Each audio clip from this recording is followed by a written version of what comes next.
One welcome to my channel step up classes. नमस्कार साथियों, स्वागत है सभी का मेरे चैनल स्टेप अप क्लासेस पर। और फ्रेंड्स 24 कोर टॉपिक्स की जो सीरीज हमारी चल रही है उसमें आज हम टॉपिक नंबर 6 हाइड्रोजनेशन रिएक्शन देखने वाले हैं। तो टॉपिक नंबर 6 हाइड्रोजनेशन रिएक्शन एक बहुत ही अच्छी इंपॉर्टेंट रिएक्शन है और बहुत सिंपल भी रिएक्शन है।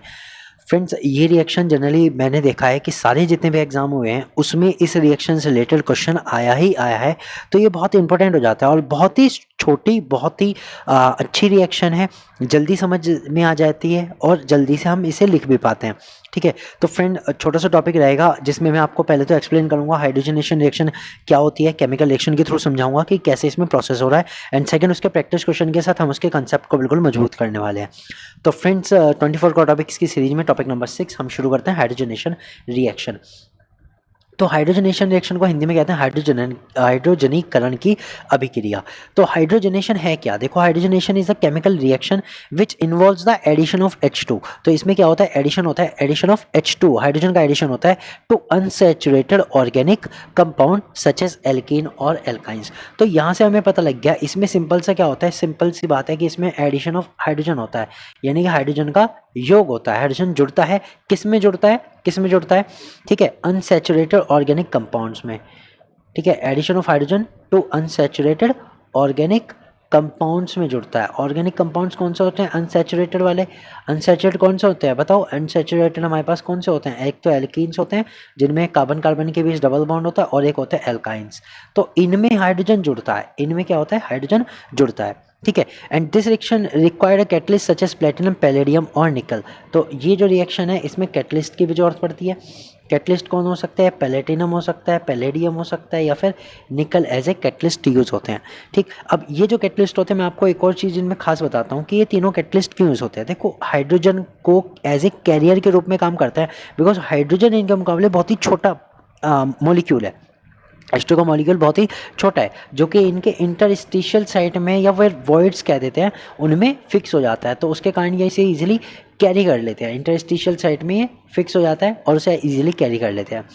तो चलो खैर, कैटलिस्ट का फंक्शन मैंने बता दिया। अब बात करते हैं this reaction result in saturation of molecule. अब देखिए, क्योंकि एल्कीन और एल्काइन जिनमें डबल बॉन्ड है, आप इनमें जब हाइड्रोजन ऐड कर दोगे, ठीक है, तो इनमें क्या आ जाएगा? इनमें सिंगल बॉन्ड आ जाएगा। दैट इज अनसैचुरेटेड कंपाउंड का ये क्या बना देंगे? ये सैचुरेटेड कंपाउंड बना देंगे। ठीक है, तो सिंगल बॉन्ड वाले क्या होते हैं? सैचुरेटेड होते हैं। तो there is a unsaturation, saturation of the molecule. तो यहाँ क्या होता है? सैचुरेशन हो जाता है मॉलिक्यूल का, अनसैचुरेशन खत्म होके सैचुरेटेड हो जाता है मॉलिक्यूल। ठीक है, and this follow that triple bond और double bonds are converted into single bond. हम ये भी कह सकते हैं कि जो ट्रिपल बॉन्ड या डबल बॉन्ड है वो सिंगल बॉन्ड में कन्वर्ट हो जाते हैं। ठीक, तो ये रिएक्शन थे। तो हाइड्रोजनीकरण क्या है? रासायनिक अभिक्रिया है जिसमें H2 का एडिशन होता है, अनसैचुरेटेड ऑर्गेनिक कंपाउंड में होता है जैसे कि एल्केन और एल्काइन। कैटलिस्ट यूज होते हैं प्लेटिनम, पैलेडियम या फिर निकल में से कुछ भी। ठीक, और जो होता है इसमें जो अणु होता है, मॉलिक्यूल होता है, असंतृप्त से संतृप्त हो जाता है। ठीक है, मॉलिक्यूल जो होता है असंतृप्त से संतृप्त हो जाता है, और जो तीहरा या फिर दोहरा जो बंद होता है, ठीक है, डबल बॉन्ड या ट्रिपल बॉन्ड जो होता है वो सिंगल बॉन्ड में बदल जाता है। ठीक, अब देखते हैं केमिकल रिएक्शन के थ्रू इसे समझते हैं कि एक्चुअली में हो क्या रहा है। ठीक, तो मैं आपको सिंपली एक एग्जांपल से देता हूँ। सबसे पहले मैं एग्जांपल लेता हूँ एल्कीन का। तो एल्कीन में क्या होता है? देखो, डबल बॉन्ड होता है डबल बॉन्ड। ठीक है, अब मैं कह रहा हूँ इसमें हाइड्रोजन ऐड करनी है। हाइड्रोजन ऐड करेंगे, किसकी प्रेजेंस में करेंगे? इसमें चाहे आप निकल कैटलिस्ट ले लो, चाहे पैलेडियम ले लो, चाहे प्लेटिनम ले लो, तीनों में से कुछ भी ले सकते हो। ठीक है, तो जब इसमें हाइड्रोजन ऐड हो जाएगी ना, तो क्या होगा समझो। ये डबल बॉन्ड था ना, तो डबल बॉन्ड में से एक हाइड्रोजन एक वाले कार्बन पे और एक हाइड्रोजन दूसरे वाले कार्बन पे चली जाती है, इस तरह से। अब हमें पता है डबल बॉन्ड के साथ साथ कार्बन में दो बॉन्ड और होते हैं। ठीक है, और तो यहाँ पर भी वे दो एज इट इज रहेंगे, वे कहीं नहीं जा रहे, केवल जो डबल बॉन्ड है वो टूट गया, उनकी जगह हाइड्रोजन आ गया। ये कहानी इसमें हुई है। चलो एग्जाम्पल से देखते हैं। हम एग्जाम्पल लेते हैं C2H4 का। ठीक है, C2H4 प्लस H2 अगर मैं इसमें ऐड कर दूंगा, ठीक है, किसकी प्रेजेंस में? निकल, प्लेटिनम या फिर पैलेडियम कैटलिस्ट के प्रेजेंस में। तो क्या होगा? देखो, हाइड्रोजन यहाँ पे कितनी है? दो है, चार हाइड्रोजन है, दो यहाँ पर है, तो कितनी हो जाएंगी ये जुड़ के? C2H6 हो जाएगा। अब हमें पता है ये जो C2H4 था ये किसका फॉर्मूला था? एल्कीन का फॉर्मूला था। और ये जो C2H6 होता है ये किसका फॉर्मूला होता है? एल्केन का फॉर्मूला होता है। एक तरीका तो ये है। दूसरी तरीका अगर हाइड्रोजन की आप देखें तो इसमें C2H4 में क्या था? डबल बॉन्ड था कार्बन कार्बन के बीच, और दोनों पे दो दो हाइड्रोजन थे, तो कुल मिला के 4 थे। अब क्या हुआ? जब इसमें 2 हाइड्रोजन ऐड हुए तो इसमें क्या हो गया? कि जो है डबल बॉन्ड तो हट जाएगा, डबल बॉन्ड हट गया और उसकी जगह क्या हुआ, दो हाइड्रोजन जो थे वो जुड़ गए कुल मिला के इस तरह से। ठीक है, तो कुल मिला के दो नए हाइड्रोजन इस पे आके जुड़ गए एक एक कार्बन पे। अब ये देखो पहले तो था डबल बॉन्ड वाला, ठीक है, डबल बॉन्ड वाला था, डबल बॉन्ड था, और डबल बॉन्ड के कारण क्या होता है, अनसैचुरेशन होता है, डबल बॉन्ड के कारण क्या होता है और अनसैचुरेशन होता है। अब क्या हो गया, अब ये सिंगल बॉन्ड हो गया, अब क्या रह गया, सिंगल बॉन्ड रह गया। तो ये मॉलिक्यूल कैसा हो गया, सैचुरेटेड हो गया, ये कैसा हो गया, सैचुरेटेड हो गया। तो कुल मिला के यहाँ अनसैचुरेटेड से सैचुरेटेड हो रहा है, यानी मॉलिक्यूल का सैचुरेशन हो रहा है। ठीक है, डबल बॉन्ड सिंगल बॉन्ड में बदल रहा है, ये क्लियर होगा। अब देखते हैं एल्काइन के साथ, एल्काइन के साथ क्या होगा, हमें पता है एल्काइन में क्या होता है, कार्बन कार्बन के बीच ट्रिपल बॉन्ड होता है। तो कार्बन कार्बन के बीच जब ट्रिपल बॉन्ड होता है और उस पर अगर आप हाइड्रोजन ऐड करोगे, ठीक है, दो बॉन्ड खाली होते हैं एक एक दोनों पे, तो अगर इसमें हाइड्रोजन ऐड करोगे तो क्या होगा, देखो सबसे पहले अगर हम दो हाइड्रोजन यानी कि दो एक हाइड्रोजन का मॉलिक्यूल ऐड करें, दो हाइड्रोजन एटम ऐड करें, तो दोनों कार्बन पे एक एक जाएगा, तो ट्रिपल बॉन्ड खत्म होके पहले आ जाएगा डबल बॉन्ड। तो यहाँ क्या था, यहाँ ट्रिपल था, ट्रिपल से क्या आ गया, डबल आ गया। तो मैं ये कह सकता हूँ कि एल्काइन में सबसे पहले क्या होगा, हाइड्रोजन ऐड होने के बाद, ठीक है, वो किस में बदल जाएगा, एल्कीन में बदल जाएगा। किस में बदल जाएगा, एल्कीन में। तो एल्कीन से, एल्काइन से पहले एल्कीन बनेगा और फिर अगर आप इसमें हाइड्रोजन ऐड करोगे तो जैसे पहले हुआ था वो हो जाएगा। यानी अब इसमें दो बॉन्ड तो पहले से ही थे, ठीक है, अब इसमें और भी हाइड्रोजन इसमें ऐड हो जाएंगे, दो यहाँ ऐड हुए थे तो दो ऊपर भी ऐड कर दिया हमने, इस तरह से आ जाएगा। और जो पहले इनमें जुड़े हुए हैं RCS3 जो भी कुछ जुड़ा हुआ है वो एज इट इज़ रहेगा। ठीक है फ्रेंड्स, तो ये इसमें रिएक्शन होती है, यानी फिर ये किससे बदल गया, अब एल्केन में बदल गया। तो एल्काइन से एल्कीन, एल्कीन से एल्केन, कुल मिला के ट्रिपल से डबल, डबल से सिंगल बॉन्ड में कन्वर्ट हो जाता है। तो अनसैचुरेटेड जो था एल्काइन वो सैचुरेटेड ही हो गया। तो ये रिएक्शन चलती रहती है जब तक कि पूरा सैचुरेटेड ना हो जाए। ठीक है फ्रेंड्स, ये इसकी केमिकल रिएक्शन है सिंपल सी। चलो इसमें एग्जाम्पल के तौर पर देखते हैं। मान लो हम यहाँ करते हैं ट्रिपल बॉन्ड C, इधर मैं H लगा रहा हूँ और इधर मैं एक CH3 और लगा रहा हूँ, इस तरह से मैंने लिखा। अब मैं इस पर अगर हाइड्रोजन ऐड करता हूँ, ठीक है, मैं इस पर अगर हाइड्रोजन ऐड करता हूँ तो इस तरह से मैं ग्रीन पेन से दिखाता हूँ, ठीक। तो अब मेरे मॉलिक्यूल्स में क्या बनेगा, कहाँ पे जाएगी हाइड्रोजन, तो ये हाइड्रोजन वहाँ जाएगी जहाँ पर क्या होगा, जहाँ पर ट्रिपल बॉन्ड है। तो ये कहाँ जाएगी, पहले ये जो ट्रिपल बॉन्ड है इसमें से एक बॉन्ड टूटेगा, एक हाइड्रोजन एटम इसके पास जाएगा, एक हाइड्रोजन एटम इसके पास जाएगा, और ट्रिपल बॉन्ड का भी ये डबल बॉन्ड रह गया। अभी क्या रह गया, डबल बॉन्ड। मैं इन हाइड्रोजन को जहाँ पे जोड़े हैं इनको ग्रीन से ही दिखा देता हूँ, इस तरह से, ठीक है, ये इस तरह से हो गया। अब इसमें अगर मैं और हाइड्रोजन ऐड करूँगा, और हाइड्रोजन ऐड करूँगा तो क्या होगा, अब ये जो डबल बॉन्ड था वो भी ख़त्म हो जाएगा, वो भी ख़त्म हो जाएगा। और ख़त्म होने के बाद क्या बन जाएगा, CH3C सिंगल बॉन्ड आ जाएगा। अब सिंगल बॉन्ड होने के बाद देखो पहले दो हाइड्रोजन जुड़ी हुई थी वो तो एज इट इज़ है नीचे वाली, अब दो हाइड्रोजन और जुड़ गई ऊपर। तो हमें पता लगा कि ये जो ट्रिपल बॉन्ड वाला मॉलिक्यूल था जिसका नाम क्या है, प्रोपाइन है, ठीक है। तो ये पहले तो बदला किस में, डबल बॉन्ड वाले में, ठीक है, जिसका नाम क्या था, जिसका नाम रहा प्रोपीन, ओके। उसके बाद ये बना सिंगल बॉन्ड वाला जिसका नाम हुआ प्रोपेन, ओके।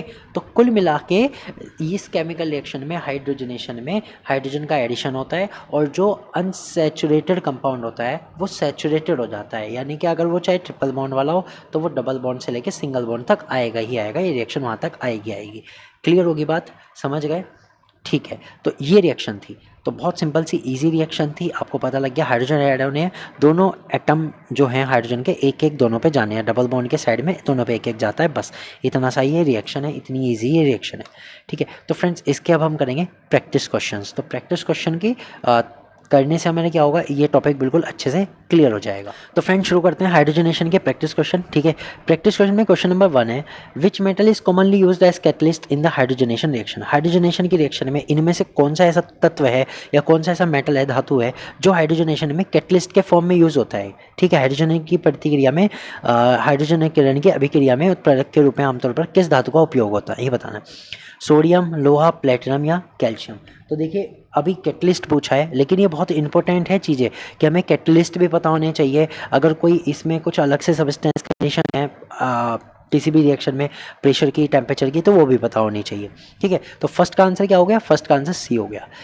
देखते हैं question number 2, what type of organic compound are typically hydrogenated, इनमें से किस टाइप के कंपाउंड जनरली हाइड्रोजन की अभिक्रिया करते हैं। ठीक है, तो एल्केन्स या फिर एल्कोहल्स, एल्कीन्स और एल्काइंस या फिर एसिड्स। तो हाइड्रोजनीकरण किसका होता है, जनरली एल्कीन्स और एल्काइंस का होता है, सी इज द राइट आंसर। अब आप कहोगे सर एल्केन्स का नहीं हो सकता क्या? अगर मैं बात करूँ एल्केन्स की, तो एल्केन्स में क्या होता है, सिंगल बॉन्ड होता है और बाकी सब पे हाइड्रोजन या फिर कार्बन जो है वो जुड़े रहते हैं। तो इनका hydrogenation is not possible because due to unavailability of space, इनके पास कोई अवेलेबिलिटी नहीं है स्पेस की। ठीक है, कोई भी इस पे पोजिशन ऐसी नहीं है कि किसी हाइड्रोजन को जोड़ सके। तो एल्केन का हाइड्रोजनीकरण नहीं होता, इसका भी नहीं होता, एल्कोहल का भी नहीं होता, एसिड्स का भी नहीं होता, तो सिर्फ किसका होता है, एल्कीन और एल्काइन का। एक और बात है, हाँ एल्केन और एल्काइन के साथ साथ बता दूँ, हमारे जो कुछ कंपाउंड होते हैं लाइक ये वाला, ठीक है, कार्बोनिल वाला, ठीक है, इसका भी हाइड्रोजनेशन हो जाता है, इसका भी हाइड्रोजनेशन हो जाता है। इसमें भी अगर हम हाइड्रोजन ऐड करेंगे तो क्या होगा, एक एक हाइड्रोजन दोनों पे जाएगी, एक हाइड्रोजन कार्बन पे जाएगी और एक हाइड्रोजन ऑक्सीजन पे जाएगी। ठीक है, ये भी हाइड्रोजनेशन होता है। ओके, चलते हैं क्वेश्चन नंबर 3 पे। The process of hydrogenation result in, the process of hydrogenation result in, hydrogen की क्रिया का परिणाम क्या है, हाइड्रोजन की क्रिया में क्या हमें मतलब रिएक्शन में क्या होता है, ऑक्सीडेशन होता है, रिडक्शन होता है, हाइड्रोलाइसिस होता है या एस्टरिफिकेशन होता है। तो देखिए, क्योंकि हाइड्रोजनेशन में क्या हो रहा है, एडिशन ऑफ हाइड्रोजन होता है, एडिशन ऑफ हाइड्रोजन होता है। किसी भी चीज़ में हम क्या करते हैं, हाइड्रोजन का एडिशन कराते हैं। तो हाइड्रोजन का एडिशन वर्ड क्या कहलाता है, ये कहलाता है रिडक्शन। क्या कहलाता है, रिडक्शन। तो किसी भी चीज़ में जब हाइड्रोजन ऐड होती है तो उसका रिडक्शन होता है। तो हाइड्रोजन की प्रक्रिया में क्या होता है, रिडक्शन होता है। B is the right answer. क्या होता है, हाइड्रोजनेशन की क्रिया में रिडक्शन होता है, दैट इज अपचयन होता है। क्या होता है, अपचयन। जल अपघटन नहीं हो रहा है, एस्टरिफिकेशन नहीं हो रहा है, एस्टर भी नहीं बन रहा, और ऑक्सीडेशन तो हो ही नहीं सकता, क्योंकि अगर हाइड्रोजन ऐड हो रही है तो ऑक्सीडेशन नहीं, रिडक्शन होता है। चलते हैं क्वेश्चन नंबर 4 पर। Hydrogenation of vegetable oil is use to produce, वनस्पति तेलों का हाइड्रोजनीकरण किसके उत्पादन के लिए किया जाता है। ठीक है, हाइड्रोजनेशन जो करते हैं हम वेजिटेबल ऑयल्स का, यानी कि कुल मिला के अगर हम देखें तो वेजिटेबल ऑयल जनरली क्या होते हैं, एल्कीन या फिर एल्काइंस होते हैं, ये डबल बॉन्ड वाले या ट्रिपल बॉन्ड वाले। तो जब हम इनका हाइड्रोजनेशन करते हैं तो हमें पता है ये सिंगल बॉन्ड वाले मॉलिक्यूल्स में बदल जाएगा, सिंगल वालों में बदल जाएगा, यानी कि जो हमारा अनसैचुरेटेड कंपाउंड है, ठीक है, उसमें सैचुरेशन आ जाता है, वो सैचुरेटेड हो जाता है। ये बात क्लियर है। तो ये जो कंपाउंड जनरली होते हैं ये होते हैं वेजिटेबल ऑयल्स में। किस में होते हैं, वेजिटेबल ऑयल में। और ये जो कंपाउंड्स होते हैं ये जनरली जो सैचुरेटेड होता है ये होता है वेजिटेबल घी में। ठीक है, और इसको हम क्या कहते हैं, इसको हम मार्जरीन भी कहते हैं। क्या कहते हैं, मार्जरीन। ओके, तो इसमें गैसोलीन बनता है, नहीं, गैसोलीन पेट्रोलियम प्रोडक्ट है। प्लास्टिक बनता है, नहीं। परफ्यूम बनता है, नहीं। तो इसमें क्या बनता है, मार्जरीन। ठीक है, तो वनस्पति तेलों के हाइड्रोजनीकरण से क्या बनता है, मार्जरीन या फिर वेजिटेबल घी। ये वेजिटेबल ऑयल से वेजिटेबल घी बनाने का भी प्रोसेस है। Now question number 5, what is the chemical formula of the gas used in hydrogenation. क्या फॉर्मूला है जो गैस हाइड्रोजनेशन में यूज होती है, O2 CO2 H2 N2। तो कौन सा है ये, H2। ओके, कौन सा है, H2। ठीक है, चलो यहाँ से एक और चीज़ मुझे N2 मिली, तो मैं आपको एक और बता देता हूँ। इनऑर्गेनिक में, किसमें, इनऑर्गेनिक में, ठीक है, एक रिएक्शन होती है द मैन्युफैक्चरिंग ऑफ अमोनिया। ठीक है, अमोनिया में भी क्या होता है, एक हाइड्रोजनेशन होता है। अमोनिया में भी क्या होता है, हाइड्रोजनेशन होता है। वैसे तो मैं इसे हाइड्रोजनेशन नहीं कहूँगा, ठीक है, लेकिन फिर भी हाइड्रोजनेशन होता है। किस तरह से होता है समझिए। अमोनिया में क्या होता है, नाइट्रोजन और हाइड्रोजन गैस का एडिशन होके अमोनिया बनती है। ठीक है, तो ये नाइट्रोजन है और ये हाइड्रोजन है, तो नाइट्रोजन का एडिशन ही तो हो रहा है, किसमें, हाइड्रोजन का एडिशन ही तो हो रहा है नाइट्रोजन में। तो this reaction is called also called the hydrogenation. लेकिन ये इनऑर्गेनिक में, हम बात कर रहे हैं ऑर्गेनिक के हाइड्रोजनेशन की। ठीक है, ये भी आपको मैंने बता दिया। चलते हैं क्वेश्चन नंबर 6 पर। Which of the following describe as a saturated compound, इनमें से कौन सा एक संतृप्त यौगिक का वर्णन करता है। कंटेन द डबल बॉन्ड, नहीं, जिसमें डबल बॉन्ड होते हैं वो अनसैचुरेटेड होता है। कंटेन द ट्रिपल बॉन्ड, नहीं। ठीक है, contain only single bond, yes. Contain aromatic rings, नहीं। तो देखो, जिनमें डबल बॉन्ड होते हैं और जिनमें ट्रिपल बॉन्ड होते हैं वो तो कहलाते हैं अनसैचुरेटेड। क्या कहलाते हैं, अनसैचुरेटेड। जिनमें सिंगल बॉन्ड होते हैं सिर्फ और सिर्फ वही कहलाते हैं सैचुरेटेड कंपाउंड्स। ओके, और जिनमें एरोमेटिक रिंग होते हैं उन्हें हम एरोमेटिक कंपाउंड्स कहते हैं। ठीक है, तो एरोमेटिक कंपाउंड का यहाँ पे कोई लेना देना नहीं है। हाँ, एरोमेटिक कंपाउंड से याद आया, अगर मान लो हमारा कोई ऐसा कंपाउंड है जिसमें हम हाइड्रोजन ऐड कर सकते हैं, लाइक हम बात करेंगे, एक एग्जांपल मैं आपको दे देता हूँ यहाँ पे, ठीक है। लाइक हमारे पास एक ये मॉलिक्यूल है, ठीक है। अब ये क्या है, बेंजीन नहीं है, ये हमारा है साइक्लोहेक्सीन। क्या है हमारा, साइक्लोहेक्सीन। और अगर मैं इसमें हाइड्रोजन ऐड करता हूँ तो क्या बनेगा, देखो जो हाइड्रोजन ऐड करूँगा हमें पता है वो डबल बॉन्ड से सिंगल बॉन्ड बना देता है। तो हाइड्रोजन ऐड करने के बाद ये सिर्फ और सिर्फ इस तरह से दिखाया जाएगा, और इस प्रोडक्ट का अब नाम है साइक्लोहेक्सेन। इसका क्या नाम है, साइक्लोहेक्सेन। तो ये हेक्सीन से हेक्सेन में बदल जाएगा, वही चीज़ जो पहले हो रही थी वो इसमें भी हो रही है। तो आप ये मत समझना कि इस तरह के जो कंपाउंड होते हैं उसमें हाइड्रोजनेशन नहीं हो सकता है। तो ये भी मैंने बता दिया, CO वाले में किस तरह से होता है वो भी मैंने बता दिया। तो इस तरह की जो चीज़ें बीच बीच में आती हैं फ्रेंड्स, ये भी मैं आपको बताता रहता हूँ। चलते हैं क्वेश्चन नंबर 7 पर। In a hydrogenation reaction catalyst role is to, hydrogenation की रिएक्शन में उत्प्रेरक की क्या भूमिका है। देखो इंपॉर्टेंट चीज़ है, increase the product volume, product की मात्रा को बढ़ाना, उत्पाद की मात्रा को बढ़ाना। लोअर द एक्टिवेशन एनर्जी, सक्रियण ऊर्जा को कम करना। Increase the reaction speed without being consume, बिना खपत के प्रक्रिया की गति को बढ़ाना। और बोथ B एंड C या B एंड C दोनों। तो इसका जो सही आंसर है वो D है, B एंड C बोथ। देखो कैटलिस्ट का मेनली जो रोल होता है, चाहे हाइड्रोजनेशन हो चाहे कुछ भी हो, उनमें दो काम होते हैं कैटलिस्ट के, लिख के रख लेना। सबसे पहले तो लोअर द एक्टिवेशन एनर्जी, जो भी कैटलिस्ट होगा वो क्या करेगा, जो एक्टिवेशन एनर्जी होती है जिसके नीचे रिएक्शन इज नॉट पॉसिबल, ठीक है, उसको कम करता है। जब रिएक्शन की एक्टिवेशन एनर्जी कम हो जाएगी तो रिएक्शन जल्दी हो जाएगी, एक्टिवेट हो जाएगी, ठीक है। सेकेंड है बिना खपत के प्रतिक्रिया की गति को बढ़ाना। Yes, it increase the speed, ठीक है। ये क्या करते हैं, इंक्रीज करते हैं स्पीड को, ठीक। तो इसके लिए कैटलिस्ट यूज होता है, एक तो lower the activation energy, second increase the speed. तो B and C are the right answer, that is D is the answer. तो 7th का जो आंसर है वो D है। क्वेश्चन नंबर 8 को देखिए, hydrogenation of an alkyne will result in the formation of, alkyne के हाइड्रोजनेशन से हमें क्या मिलेगा। देखिए एल्काइन के हाइड्रोजनेशन से मैं आपको बताऊं तो आपको एक तो एल्कीन मिलेगा, फिर आपको एल्केन मिलेगा, ठीक है। तो अगर हम इनमें हाइड्रोजनेशन करते रहें तो एल्काइन से एल्कीन, एल्काइन से एल्कीन और एल्कीन से एल्केन, ठीक। तो ये कह रहे हैं इसके परिणाम स्वरूप क्या मिलेगा। तो अगर हम फाइनल देखें तो हमें क्या मिलेगा, एल्केन मिलेगा, एल्केन मिलेगा, एल्कीन नहीं मिलेगा, ये बीच में रह जाएगा। हम पार्शियली अगर करें, एल्कोहल तो मिल ही नहीं सकता, एसिटाल्डिहाइड का मतलब ही नहीं है। तो हमें क्या मिलेगा, A, दैट इज एल्केन मिलेगा। एल्काइन के हाइड्रोजनीकरण से फाइनल जो प्रोडक्ट होगा वो क्या होगा, एल्केन होगा, ये ध्यान रखना। Question number 9, hydrogenation process is important in the production of, hydrogen की प्रक्रिया किसके उत्पादन में महत्वपूर्ण है। फर्टिलाइजर के उत्पादन में, फार्माक्यूटिकल्स में, डाइज में, या ऑल ऑफ द अबव। तो देखो जो हाइड्रोजन की प्रक्रिया है यहाँ पर वो ऑल ऑफ द अबव यानी कि इन सभी में यूजफुल है। उर्वरक में भी, जब हम उर्वरक बनाते हैं, फर्टिलाइजर बनाते हैं, तो उसमें भी हाइड्रोजनेशन करके ही कंपाउंड्स को चेंज किया था, ठीक है। फार्माक्यूटिकल्स दवाइयों में भी होता है, डाइज रंजक के रूप में भी होता है, और एक और होता है मैंने भी बताया था ना, क्या होता है, वेजिटेबल ऑयल्स को किस में कन्वर्ट करता है, वेजिटेबल घी में कन्वर्ट करता है, वेजिटेबल घी में कन्वर्ट करता है। ये भी एक कमर्शियल प्रोसेस है, ठीक है, ये भी एक कमर्शियल प्रोसेस है, तो इसमें भी यूज़ होता है, ठीक। अब बात करते हैं क्वेश्चन नंबर 10 की। Question number 10 is the last here. Trans fats are by product of what process, जो ट्रांस फैट्स होते हैं, ट्रांस वसा होती है, किस प्रक्रिया का उत्पाद है, यानी कि एक उप उत्पाद है, ठीक है।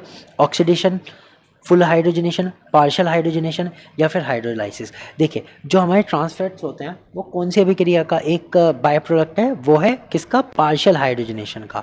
पार्शियल हाइड्रोजनेशन अगर होता है तो वो जो अभिक्रिया है बीच में रुक जाती है, और जो हमें मिलता है वो मिलता है ट्रांसफैट। क्या मिलते हैं, trans fat, which is harmful for the body, but कोई बात नहीं, ठीक है, हमें तो केमिकल रिएक्शन से मतलब था। तो फ्रेंड्स इस तरह देखिए मैंने इन सभी क्वेश्चंस को, जो भी हाइड्रोजनेशन के क्वेश्चन थे वो भी आपको कराए, टॉपिक भी एक्सप्लेन किया, जो रिएक्शन इसके बीच में आ सकती थी वो भी एक्सप्लेन कर दी।